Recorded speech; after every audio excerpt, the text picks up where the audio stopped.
right, welcome and thank you everyone for joining us for another Twitter Space. Today is July 13th, 2022, and this is episode 3 of the ledgerscale focus topic. Now, ledgerscale was founded with two goals in mind. One, we want to provide educational services to not only our community, but to scale up the number of brains that understand how distributed ledger technology works. And two, we intend to one day run hardware to provide infrastructural support to the distributed ledger technology networks that we believe are ESG friendly and running a form of decentralized consensus.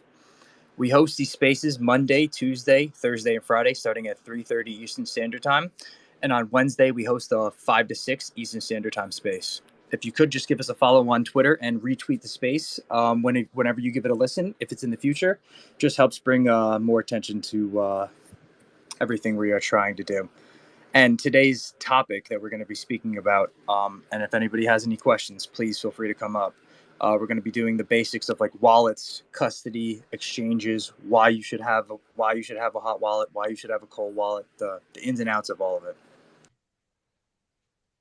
Yeah, I mean, one of the big portion or goals here is to just engage the community. So today, self-custody, offline transactions, all this kind of stuff, key pairs and what have you, is going to be the focus. So if anybody has any questions, I'm sure if you do, somebody else does have the same exact question, if not more than one person. So it's an open forum, and please feel free to speak up. I'm glad I see a couple of folks in here that I know are more knowledgeable than me about some of the cryptography stuff, so that could be useful. And yeah, welcome to the space.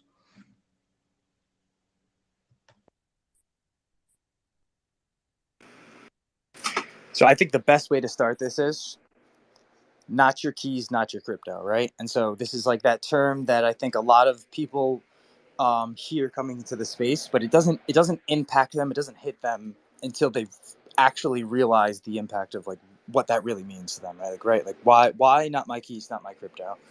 And so the most important thing is always to understand that we are in an unregulated market, and these exchanges, right, are acting in good faith, right? Because there's nothing that holds them to saying that they owe you what you put in that exchange.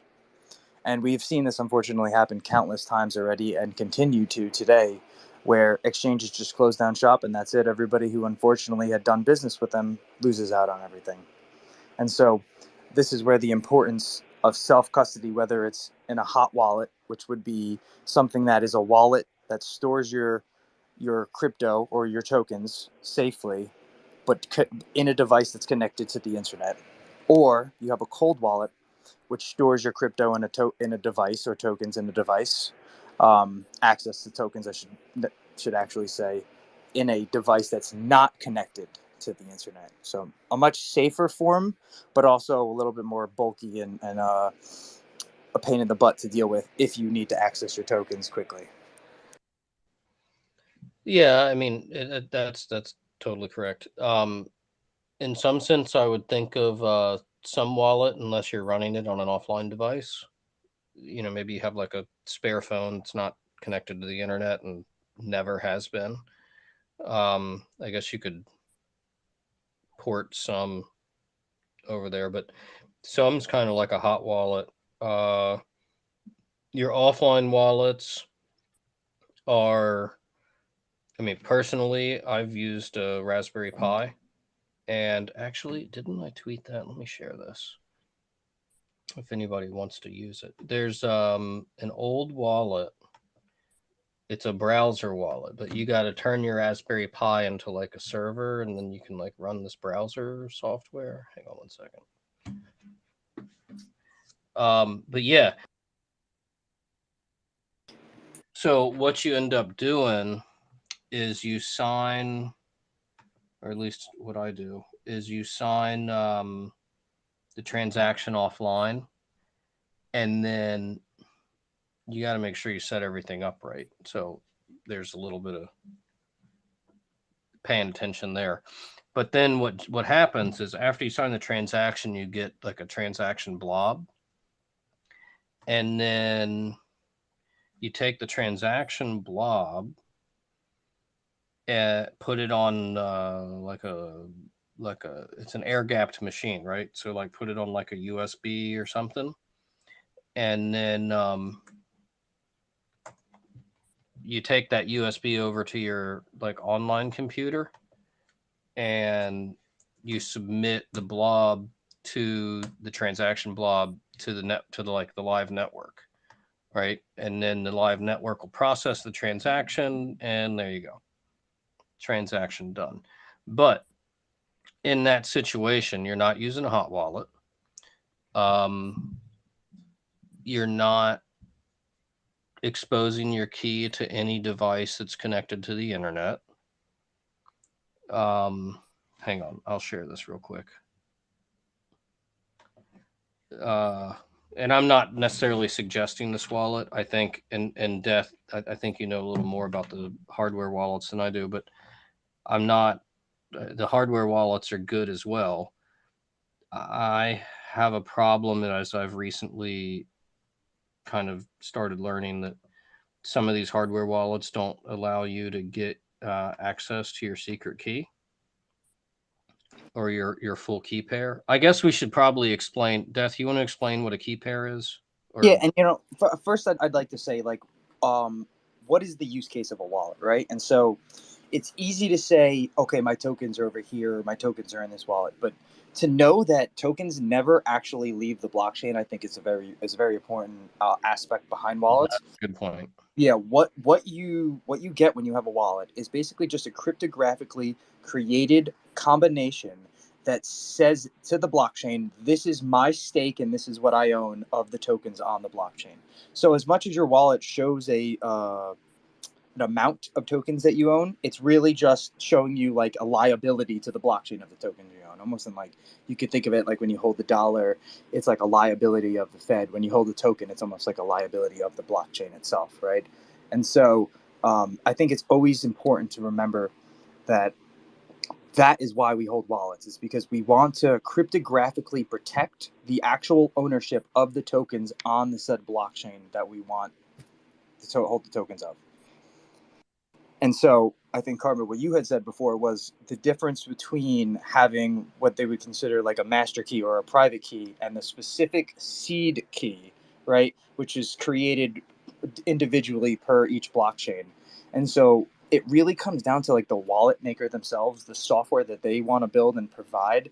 And if they want to make it so that they provide that separate secret phrase, because and I think the reason they the most don't do it is because if they give you the option to have the master key or the private key that controls everything, and then the secret phrase, it creates too many things for I think people to be have to write down and store. And so just giving the master key in a wallet that has multiple different blockchain connections and abilities to cryptographically store those tokens, I think that is probably the reason on why they do it, is just to make it easier for like a user experience kind of thing.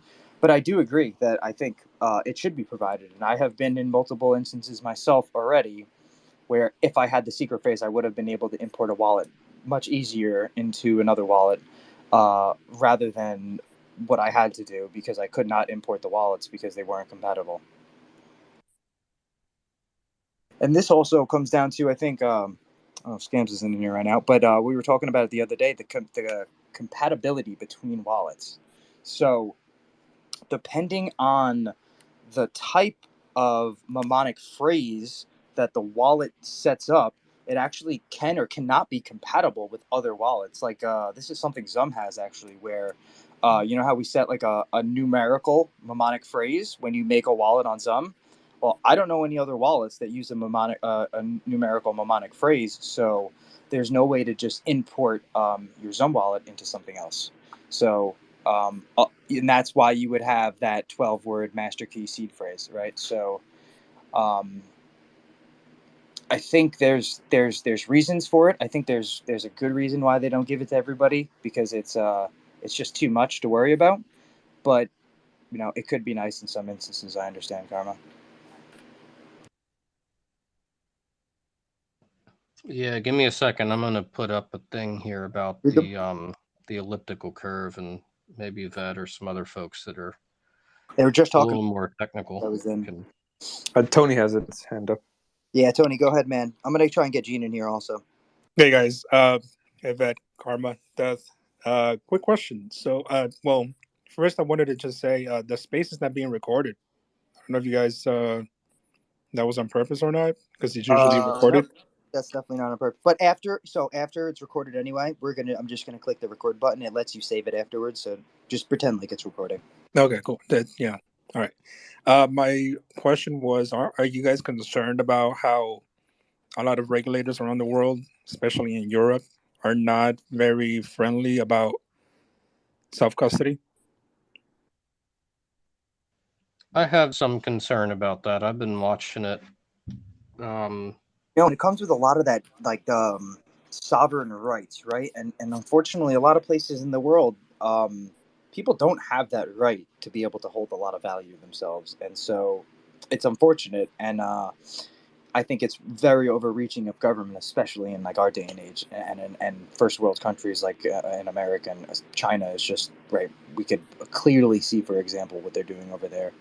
Um, yeah, it's scary, but I think hopefully we get the correct legislation in place. Something along the lines of like I think Tom Emmer has a great bill out. Loomis, I really don't like the bill too much, but it's a start.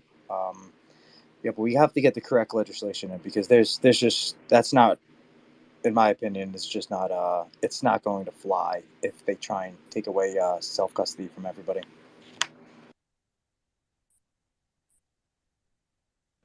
Yeah, I think if you get, I mean, I granted, 99% of people are not going to use self custody, but the fact that you can, I think, is important.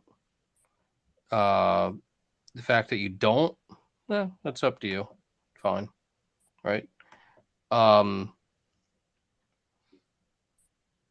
but I think it's important. I mean, it's not a recommended idea, but like if you wanted to stuff like paper cash under your mattress, you should be able to. I mean, it's stupid thing to do, but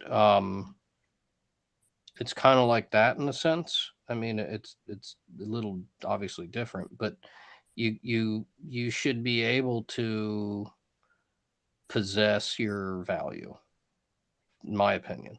I mean, it's just me saying that. Like, doesn't mean anything. But yeah, I mean, I think you should be able to, like, if you want to hang on to, $1,000 of paper cash and throw it under your mattress, fine, right? Like, what's wrong with that? I mean, you can do that today. If there was something wrong with that, I would have think it would have been outlawed years ago. But it's a reasonable thing, and self custody enables you to basically have your own private keys and control everything. I think that's a desirable attribute. If you get rid of that, I think you do sort of, you don't get rid of all the benefits of crypto, but you would get rid of the P2P benefits, those aspects, which I think are critical. I mean, like the whole namesake karma coverage is all about P2P basically coverage. I think it's very important for me to be able to walk up to you in a peer to peer fashion. P2P means peer to peer. In a peer to peer fashion and like hand you a $5 bill and say, hey, thanks for helping me or whatever. Thanks for giving me that thing, Um, that's reasonable. One of the central bank's concerns, this is going back several years, was that citizens are not able to engage with the financial system without going through a commercial bank intermediary, which means there's a whole for profit business model standing in between citizens and the financial system. Now, the central bank doesn't really care about the commercial bank's profit, right? They care about the financial system. So, that's part of the reason there's paper cash. You don't have to use an intermediary. I can just hand you this stupid piece of paper and go on You know, about your day, right? Like, no intermediary. right, and not to discredit the importance of self custody today, but I think in the long term future, it'll just become much more difficult because of the things like quantum mechanics and quantum computers, and the probably extremely large seed phrases that'll probably have to be created to stop the ability for people to just forcefully break into them. And so maybe at that point, self custody becomes more of a custodial service, and it becomes more of a need. But I think today's day and age, I think self custody in our space is just of the utmost importance. If you're going to put your value somewhere, just like you said, Karma. If you're going to put your value somewhere you think is might be worth some more value in the future, like a dollar, throwing it under the bed, I think it's the safest thing you could do today.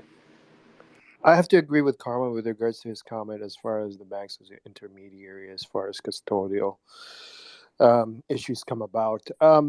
Am I worried about governments pushing self custody as being illegal? Not really, because at the end of the day, it's it's easy to create public private keys, right? The only people that are not aware of it, that invest in crypto and use GUIs or graphical user interfaces or applications or hot wallets, they don't see the back end of that stuff. So putting something as self custody is illegal is kind of like saying to 5-year kids, don't go out in the barn. You always have that one kid that will still go out in the barn, right?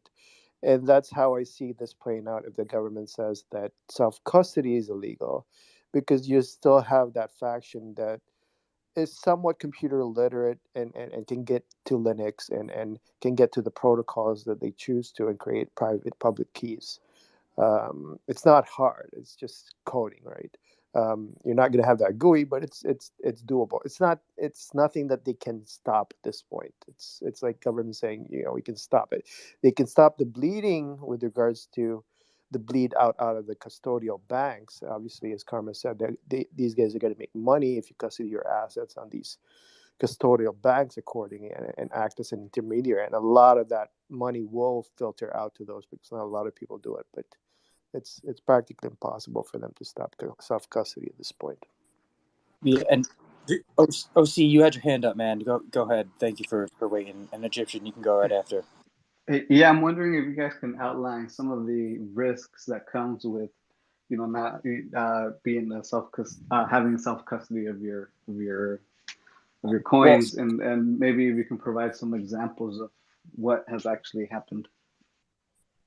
yeah, so what I would say, right, the biggest risk is loss of funds, right, loss of tokens, and so in the unfortunate downturn of an exchange being over leveraged or in a bad position financially, if they have to file for some sort of bankruptcy, or in some cases we've seen the people who own the exchange just all out just disappear, and it just shuts down, you unfortunately lose all of your funds. And so, a lot of people, especially people getting into crypto today, right, value and money is very important. And it's, the last thing you want to do is you give it to somebody else who's going to run away with it. And so this is where I think the most significant importance comes from not holding too much on exchanges, unless the only reason I would ever say is because you are trading or you are a trader.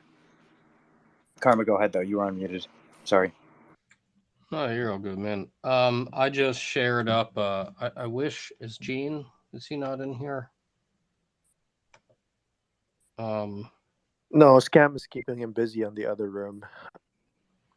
Well, Yeah, it'd I be nice asked him to if come he in. came in.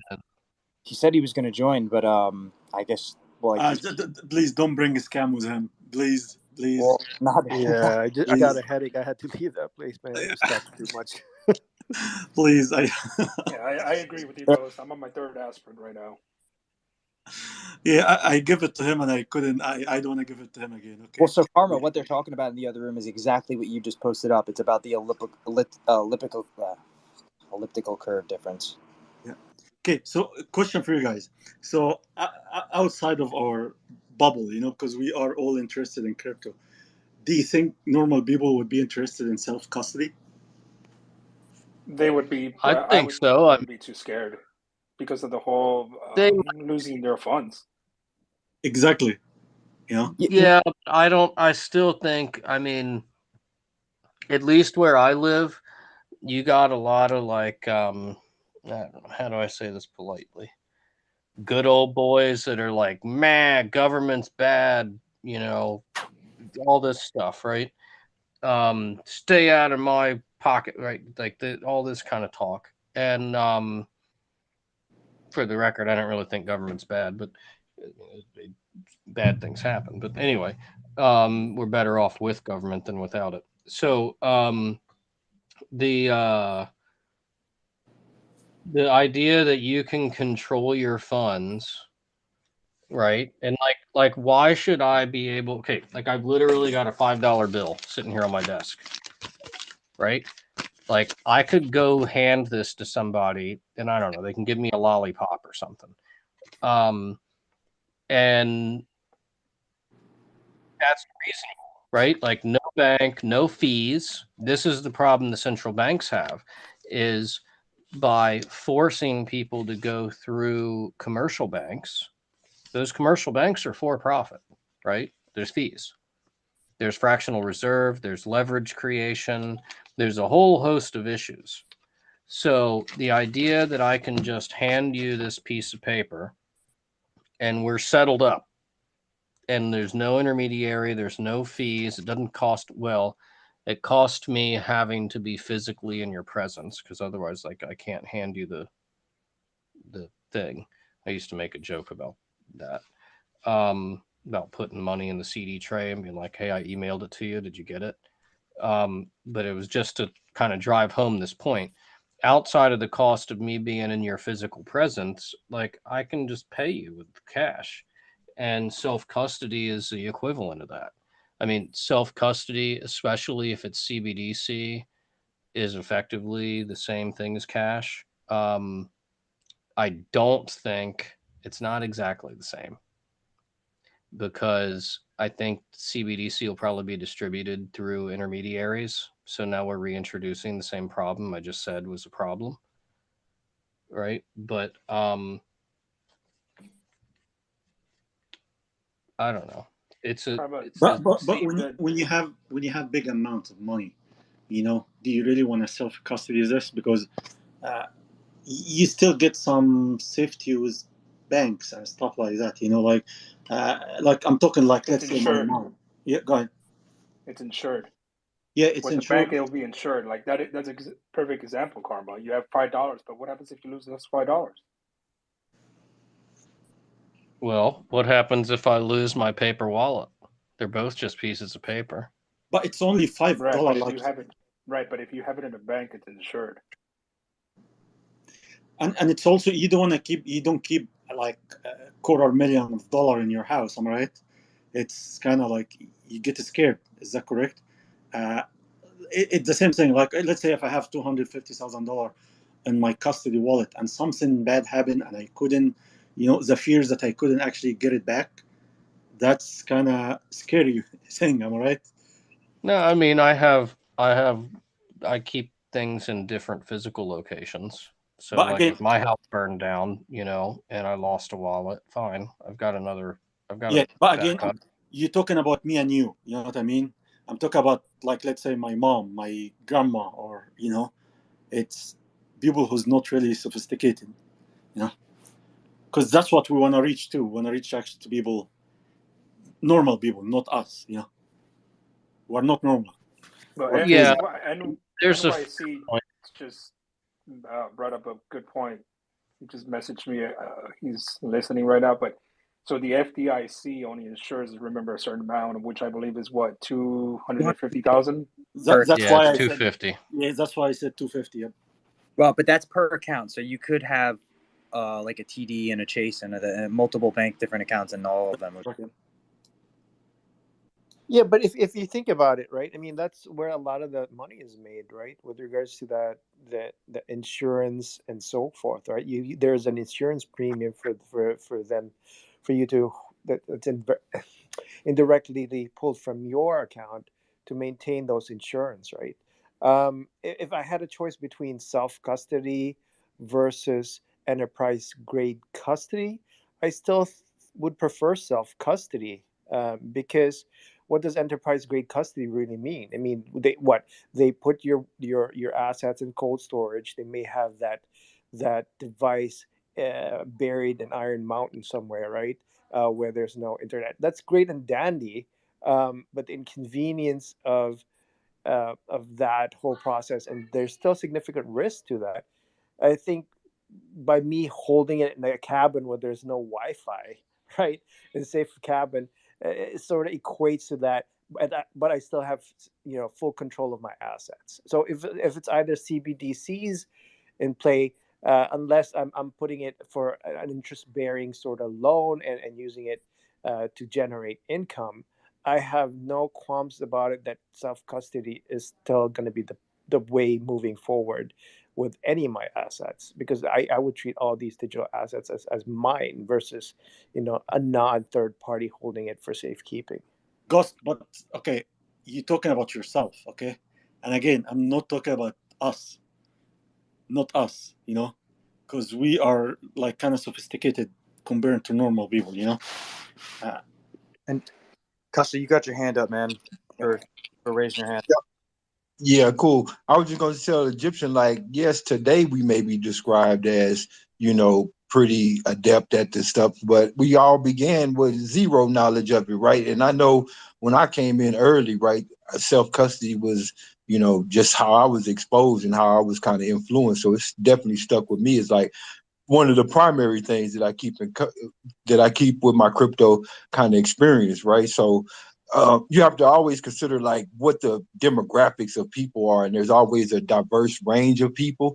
So at any given time, you could be somebody who is on somebody's radar, who may be the custody provider, right, or whatnot, and then they could separate you from your funds. Or like I've I've been in situations before where I've had funds taken from me or separated from me, and they were US dollars, right? And so it just depends on who you are and what kind of happens to you. And because you never know what may happen, like self custody becomes very important.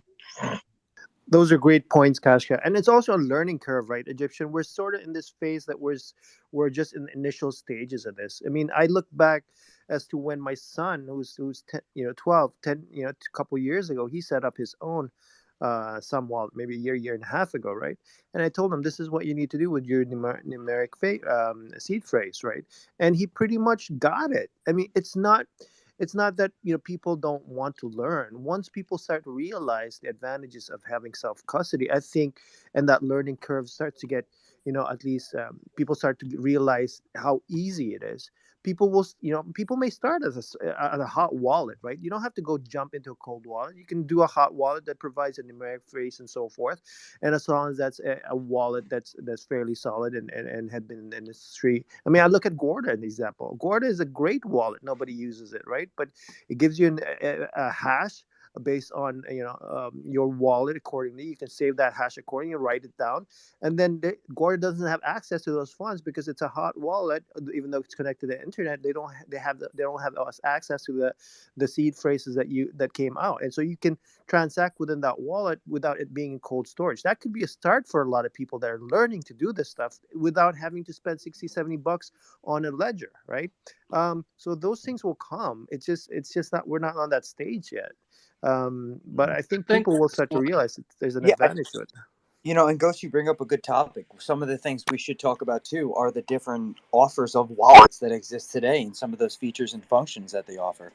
I was about to say. You kind of bring up the whole point of like hard wallets are more consumer friendly. Like when I first came around, and I'm not a techie person. I mean, I have some clue about software, but really I'm not.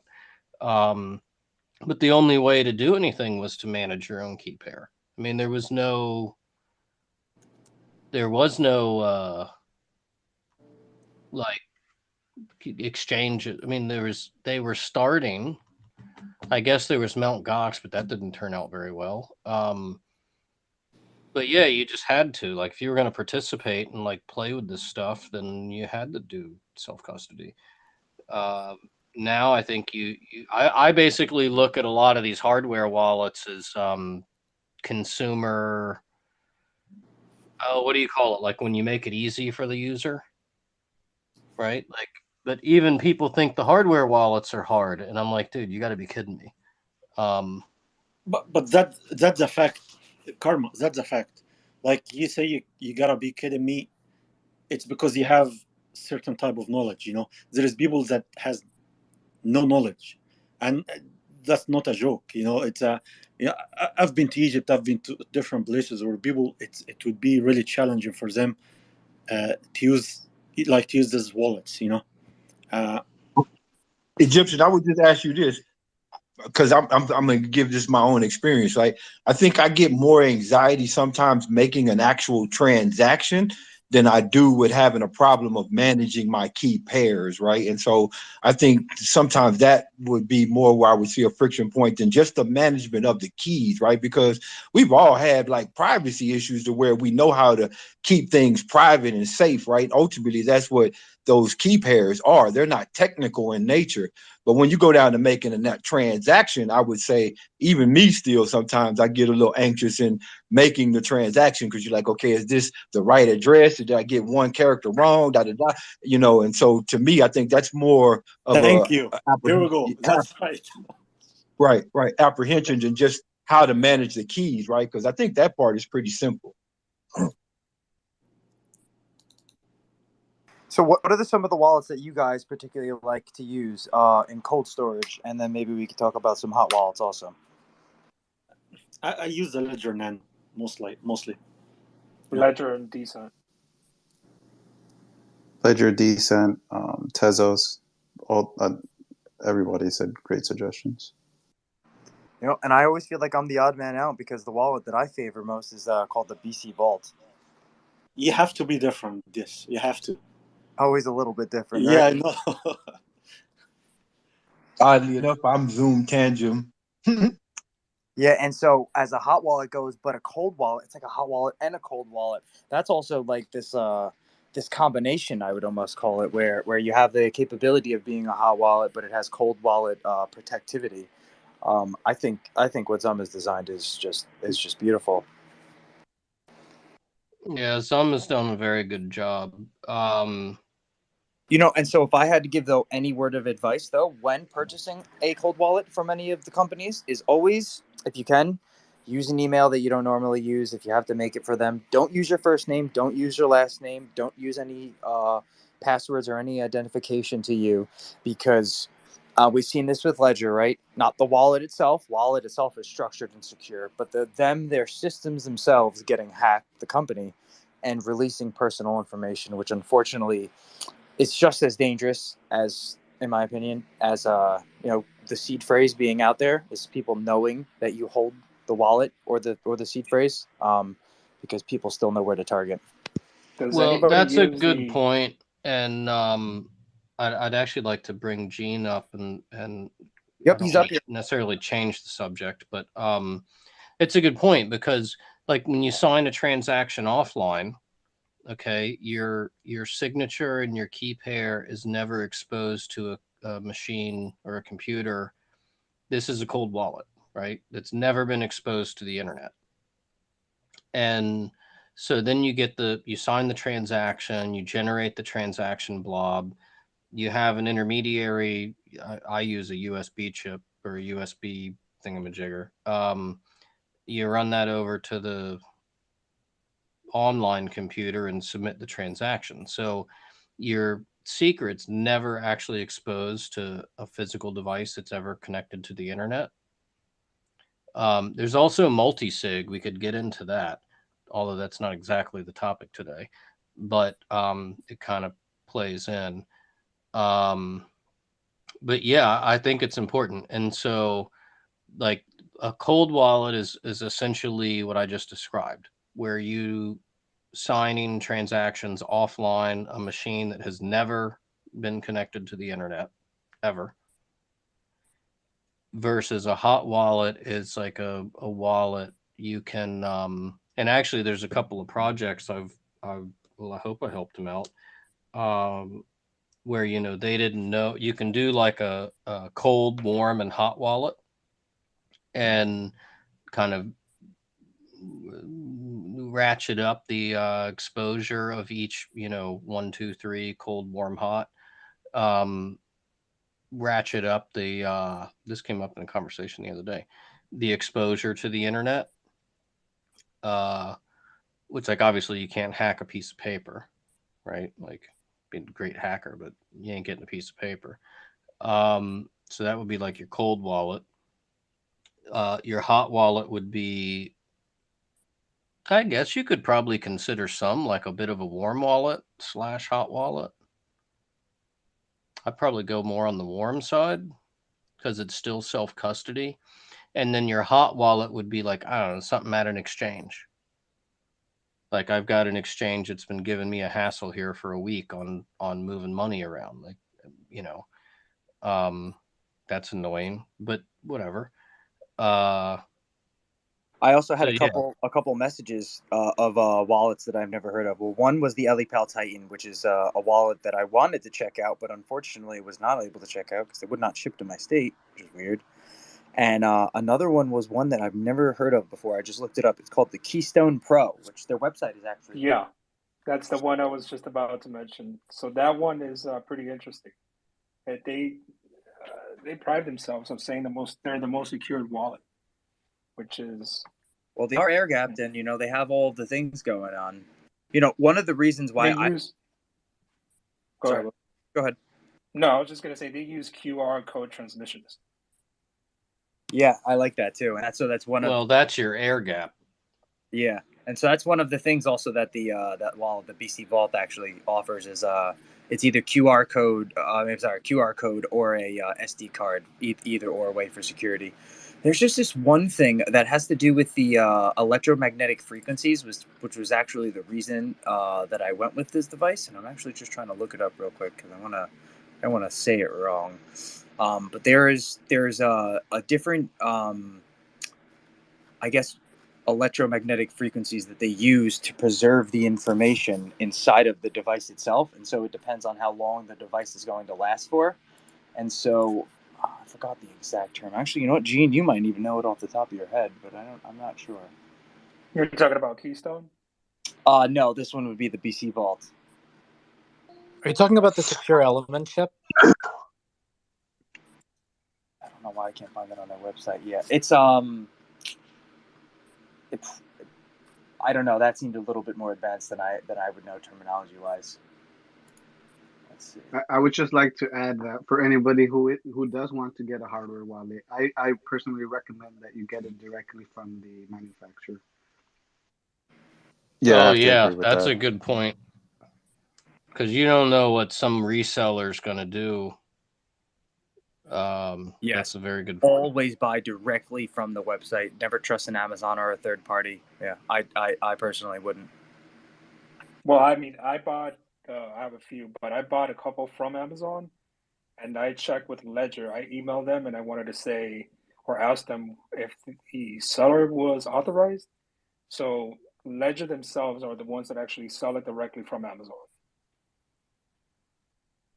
You could still have Right. like a middleman attack from the warehouse, but most of the time they're very low level attacks, and it's what they do.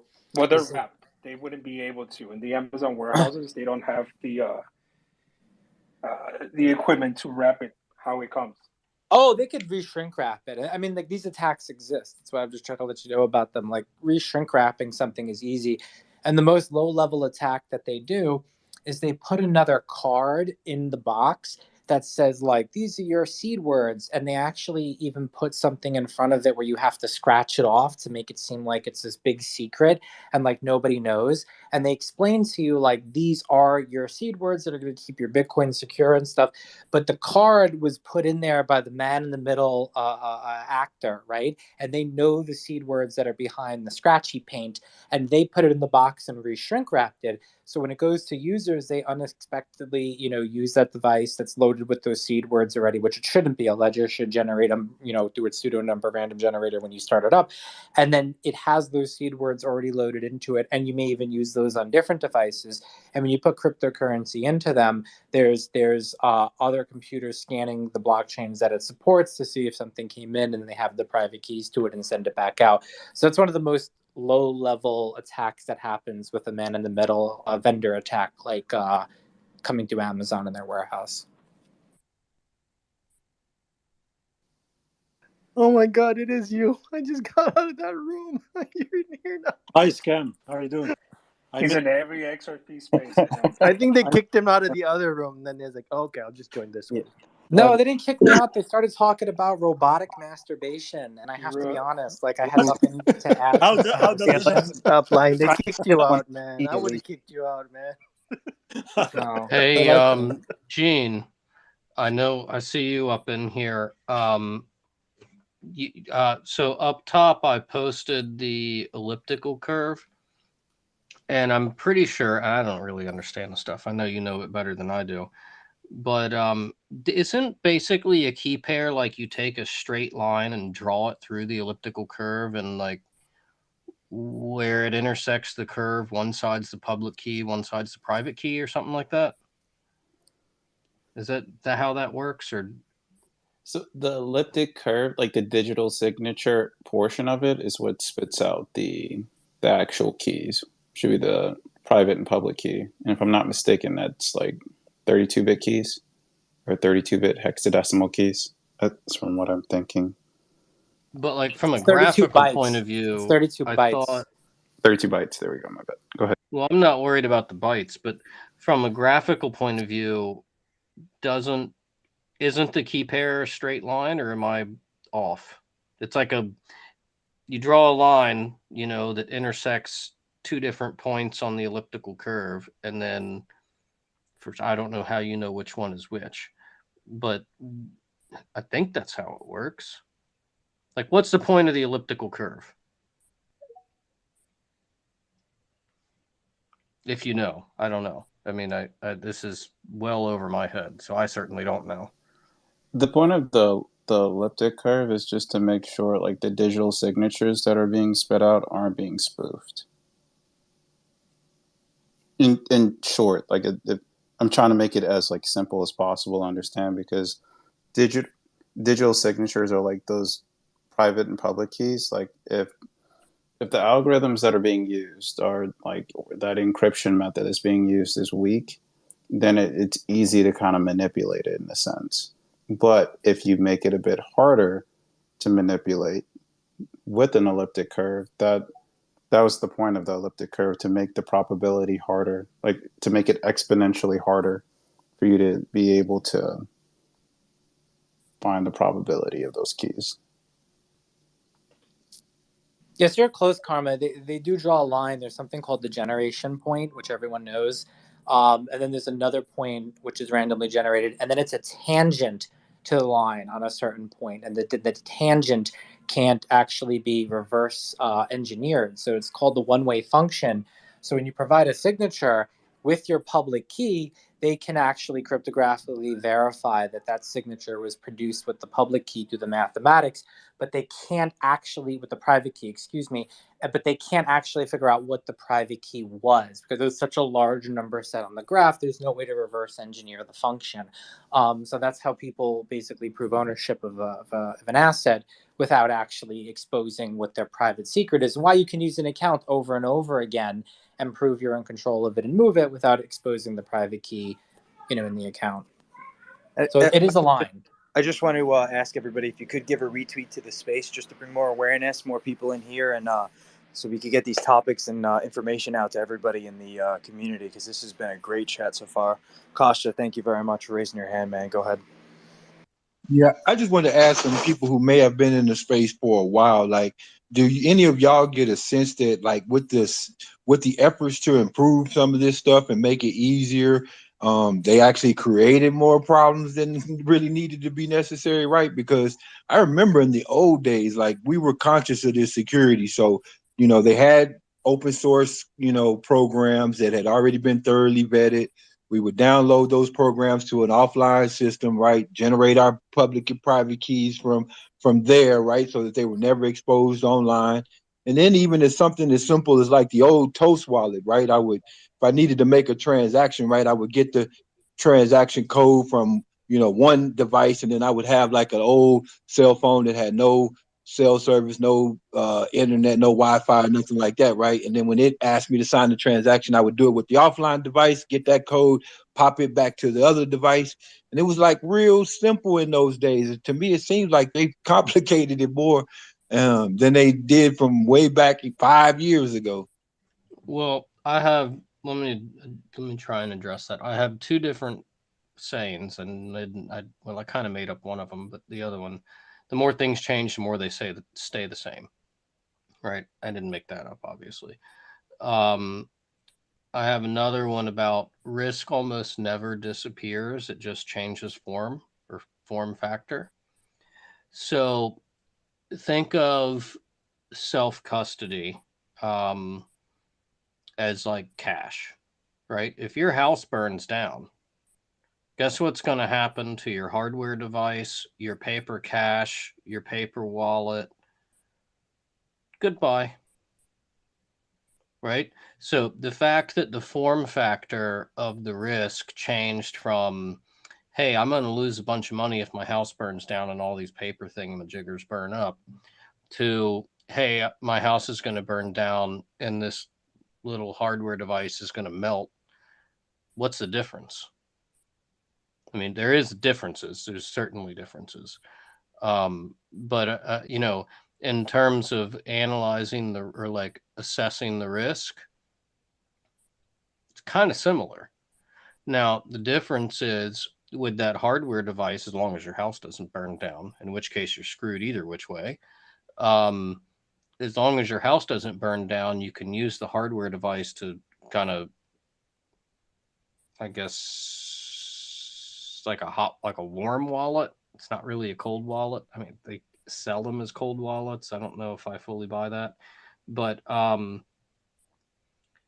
think it's more like I mean, it's kind of a cold wallet, but um, you have more functionality, right? Like that's the whole purpose of crypto. Is this allows money to be moved instantly around the world, anywhere, um, instantly. Time is money, right? So the instant part is like a very valuable aspect.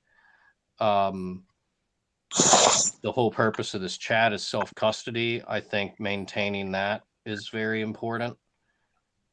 And then one of the other really tough nuts to crack with the CBDC stuff is they want to be able to do offline transactions. Like earlier in this chat, we were talking about me handing you $5 bill, like a piece of paper, right? So if we're personally, like physically in the same location, I can do that. If we're on the internet, that's not possible. Like I can't hand any of you guys a $5 bill, even though I got one in my hand. Like how the hell am I going to give it to you? I can't. So the crypto improves the functionality of money. So I think there's advantages with really not a whole lot of additional risk. It's uncomfortable, it's new, blah blah blah, but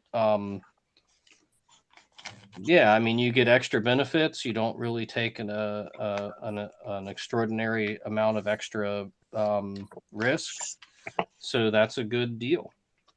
I mean, anytime I get more benefit without taking more risk, I'm interested.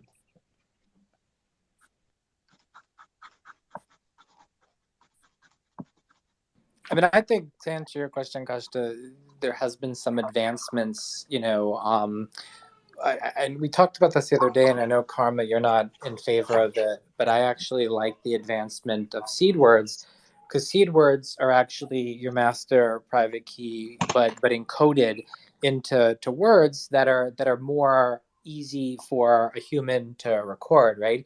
When you're recording hexadecimal, you can easily make a mistake, right? Because of like humans are trained, their brains are trained for like pattern recognition. So when you're going through a lot of numbers and 8UF letters, you can make mistakes. And of course, when you record it down, you should always enter it back to make sure it's correct. But words that are chosen from the English language, 2048 words, I think is a little bit easier for most people to transcribe and see if they've made a mistake when they spelled the word. And there could be some correction after the fact, even if you wrote it down incorrectly, because if like, oh, obviously the word safe is not spelled with two F's in it or whatever, right? So I do think like things like that were an advancement, and even things that are low tech, right? Like a lot of seed storage solutions have come out that allow you to, even if you're doing what Karma's doing with recording the actual hexadecimal master private key, that allow you to easily stamp it into metal. So if there is a fire, the stainless steel only burns, at above, I think like 2200 degrees, and most house fires are at like 1500 degrees. So it should survive a house fire. So things like that, both technical and non-technical, I personally think have been slowly advancing things. But does it create a false sense of security in the community? I think is where your question kind of went, and it might be people think that like a ledger is just automatically secure, but you still have to use it correctly, like not exposing your seed words to people. Otherwise, your ledger is a piece of crap, and your cryptocurrency will be stolen from you if you keep 24 words posted on your fridge and have like, people coming through your house and so forth. So. Yeah, I think that was more the spirit of what I was saying is like, do you end up getting away from the reason why you do it when you kind of make it so easy that you can just do it? You know what I mean? Like for me, no wallet is secure as it seems. Yeah, they have phrases.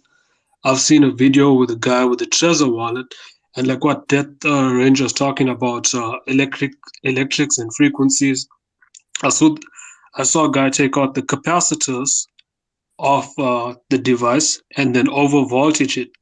And what happened is he was using Linux and code, and the whole seed phrase popped up on the software that he was using. So these hacks and stuff can happen. So it's always about making sure how secure you keep your hard wallet on you as well. Because Yeah. Yeah. So uh, Vault was built with FRAM, so it's not affected by magnetic fields and radiation.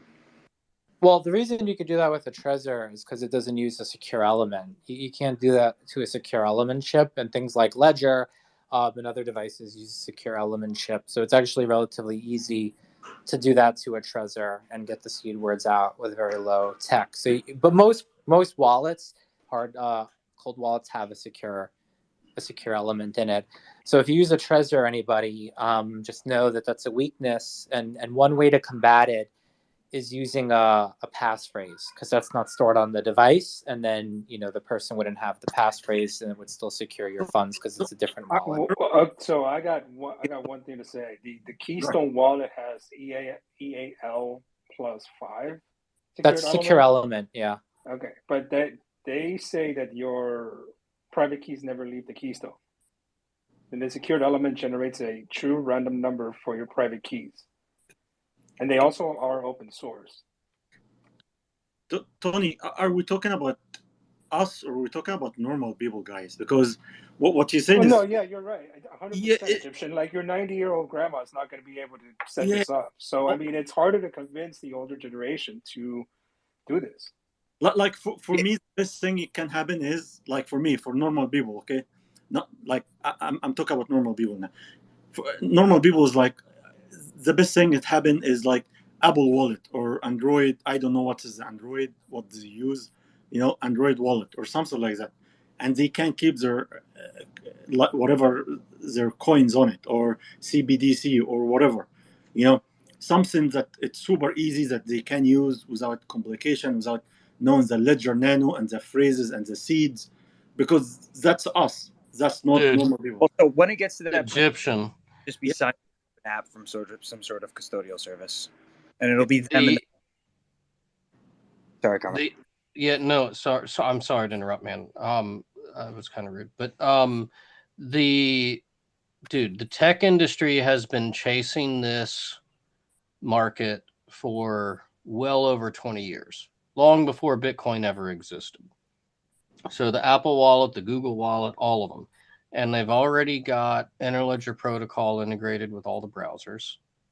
So they're going to end up doing basically following Coil's approach, I believe, is how things are going to unfold. That's my best guess at this current moment.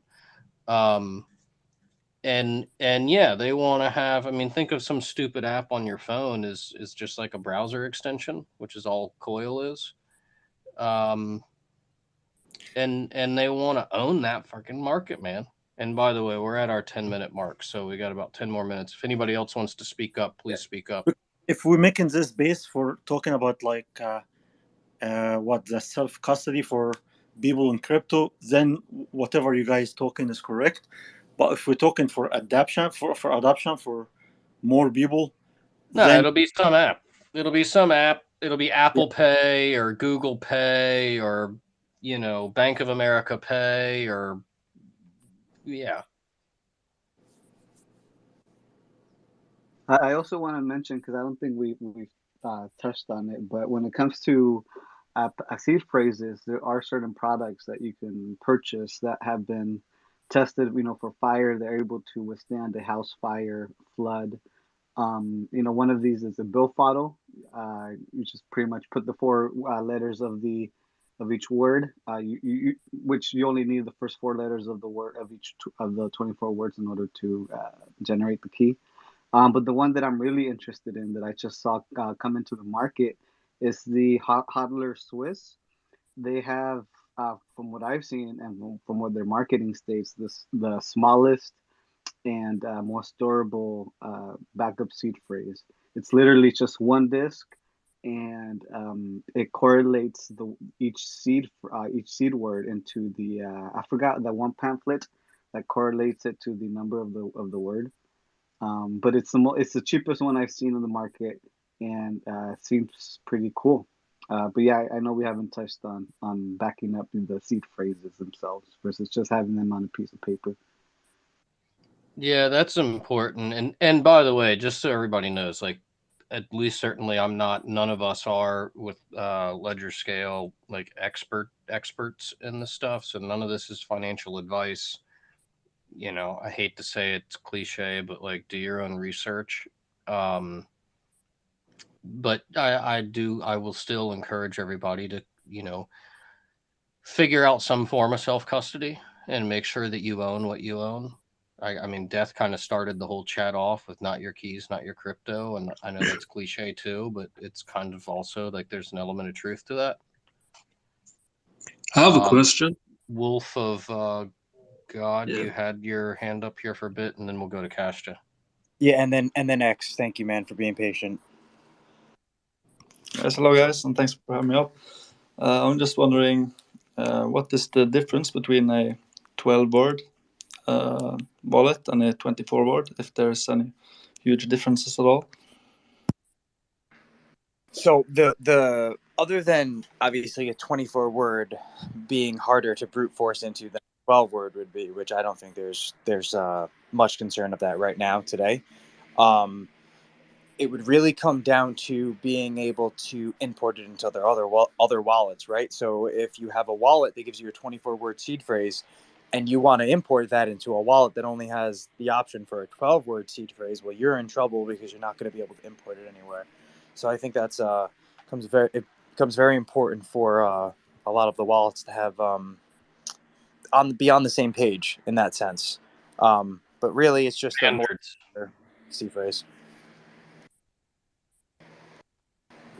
Yeah, just Okay. thank you. Yeah, I was going to tell Egyptian, like, one thing that I kind of see though, and this is why I say a lot of times I try to go completely down the logic tree, is we could end up with a lot of people that use custodial services, right? Because they're easier and they make them safe enough and all of those things, right? But if that platform has 10 million users and 100,000 of them end up losing funds for some reason or another, or one of those companies goes bad, what you'll see is the return of that self custody attitude, right? And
guys said that when you have your hard wallet, it's just basically accounting for a certain block on the ledger, correct?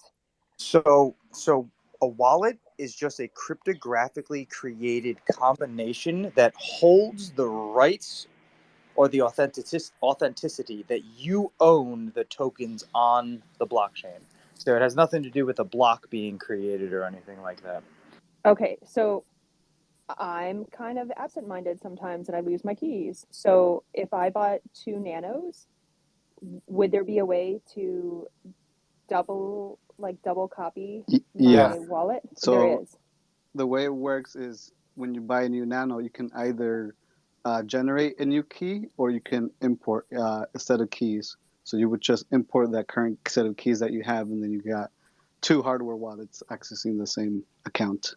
Yeah, it's exactly. So you'd essentially be using 2 wallets that are just have access to the exact same authentication of an account, right? So um, you could do that if you wanted to make sure that, okay, just in case I lose this wallet, but in the end of the day, make sure you have the seed phrase saved somewhere very safe, because if you lose both the wallets, it's not going to matter.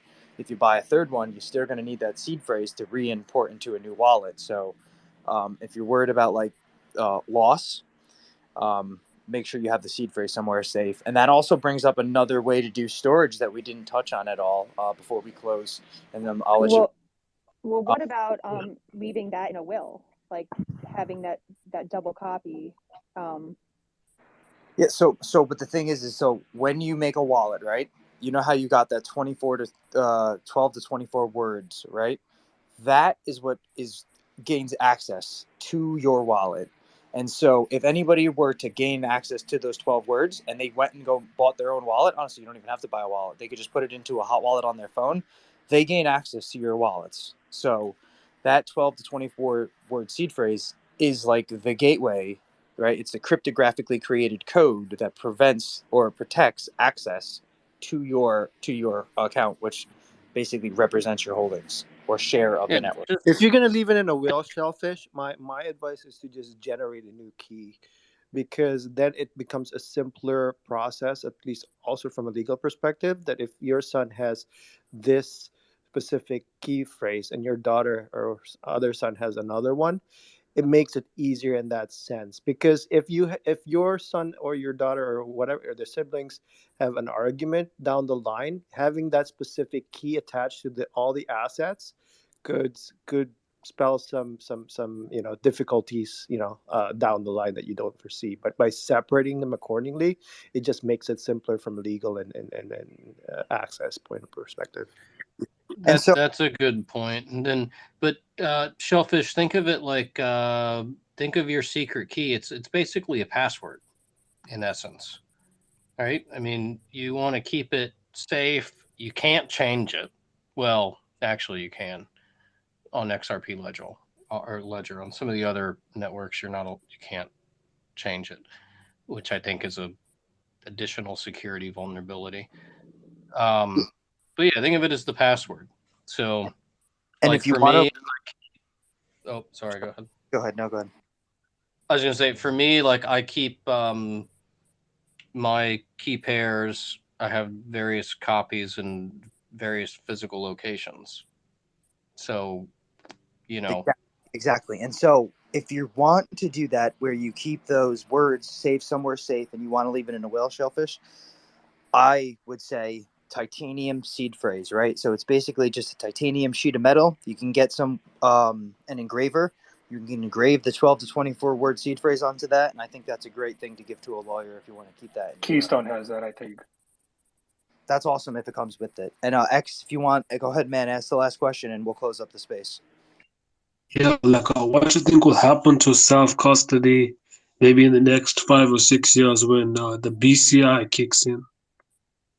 Well, so I think in general, over time, self-custody will have to be done by custodial services, because with the computing power being able to increase over time, brute force into wallets will become more accessible. Now, there's no way to know, right? But 5 years from now, who knows how integrated quantum computers could be into our everyday lifestyles.